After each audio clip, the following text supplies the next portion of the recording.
আজকে UCL match day. Liverpool versus Real মাদ্রিদের খেলা। এটি শুধু একটি ম্যাচ নয়, এটি ইউরোপীয় সেরাদের একটি লড়াই। লাস্ট ২০২২ সালের ফাইনালের কথা আপনাদের সবার হয়তো মনে আছে। ওই ম্যাচে ১-০ গোলে রিয়াল মাদ্রিদ জয় পায় এবং ইউসিএল চ্যাম্পিয়ন হয়।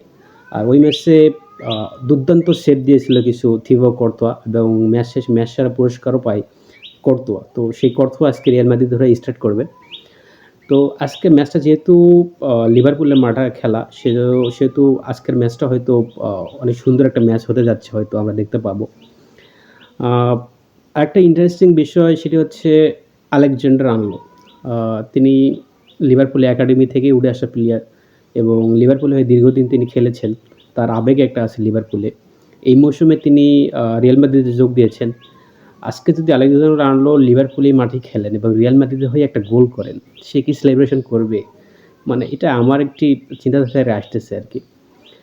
আর রিয়াল মাদ্রিদের জন্য এটা একটা বিগ চ্যালেঞ্জও বটে। কারণ আ জাবি আলোনসোর জন্য আসলে এটা একটা বিগ চ্যালেঞ্জ।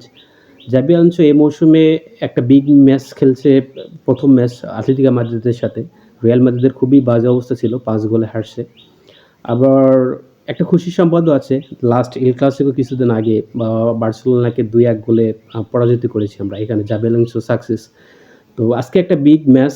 তো এই ম্যাচকে আসলে রেজাল্টই হয়তো বলে দিতে পারবে যে জাবি আলোনসো রিয়াল মাদ্রিদ পরবর্তী রিয়াল মাদ্রিদকে কি উপহার দিতে পারে।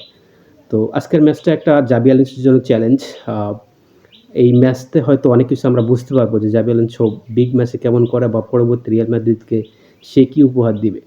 তো জাবি আলোনসোর জন্য এটা একটি চ্যালেঞ্জ। আর রিয়াল মাদ্রিদের তো চ্যাম্পিয়ন লিগে সেরা সবসময়ই। তো আজকের ম্যাচটা হয়তো ভালো ইন্টারেস্টিং হবে, দেখি। আর আপনাদের প্রেডিকশন কি?